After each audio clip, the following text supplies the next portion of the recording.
In this video, we're starting a new section here in the 98365 MTA series, and we need to identify some application servers. Now, we don't really need to know very much about these except to identify what they are.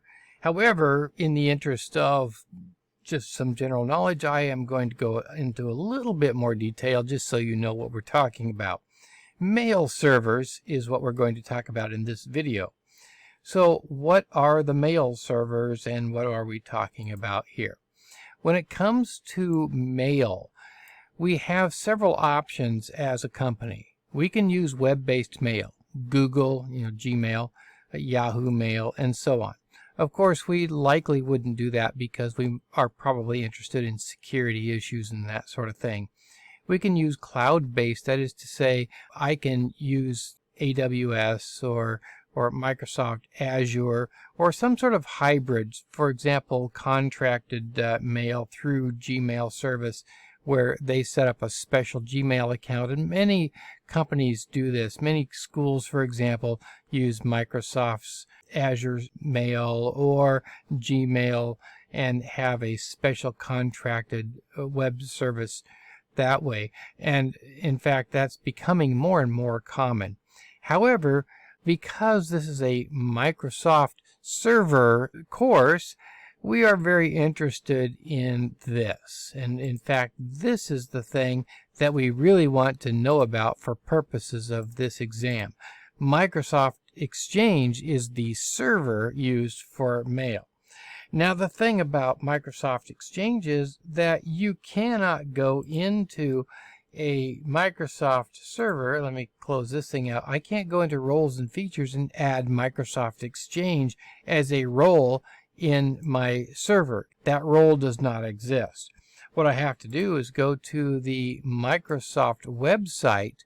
In this case, I'm going to techcommunity.microsoft.com, and I can see that Exchange Server 2019 is now available. And if I scroll down here, I can see that Exchange Server 2019 requires Windows Server 2019.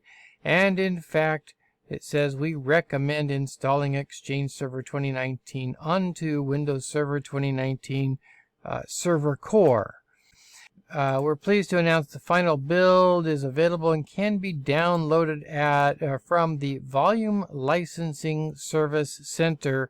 So let's go to the Volume Licensing Service Center, and here we go. I can download products and keys. I just have to sign into the Volume Licensing Service Center, and of course I have to pay for that and have a license to get to it. So this is a product you pay for and then you install it into your server 2019, either desktop experience or server core, and their recommendation is you put it in server core. Now, besides that, let's take a look at what it looks like. It looks like this, and I'm sorry that I can't expand this on the fly. I can move this around, but I can't expand it on the fly. So, wow, this infrastructure looks pretty gnarly. The typical email structure looks something like this. I have something called a mail user agent. That is the software that sits on the computer. Outlook, Thunderbird, something like that. That's the mail user agent that actually receives or sends my mail.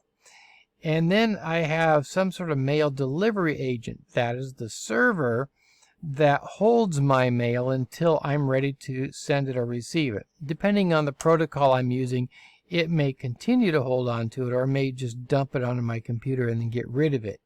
In the case of Microsoft Exchange, we call that MTA the Client Access Server.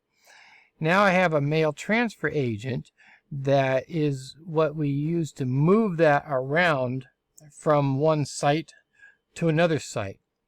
Now, when I say site, that's a technical term in domains. A site are geographical locations. Now, these are all on the same domain, but they're in separate sites, Seattle and Chicago in this case. Mail transfer agents are the servers that go between these sites and can move mail from one site to another site. These also exist in the world of webmail, for example, but in this case, these are dedicated to my particular domain. So these are mail transfer agents, and in the case of Exchange, we call these hub transport servers. Now, what happens if I need to send my mail outside of my Exchange organization to someplace else on the internet?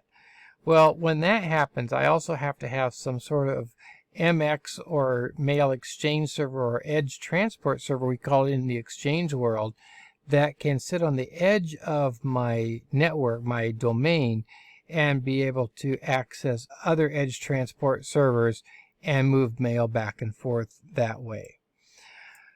So, by the way, there may also be mailbox servers. This thing, if I have a large enough company, I may also have additional mailbox servers. And all of these things can get extremely complex, and there can be many, many variations.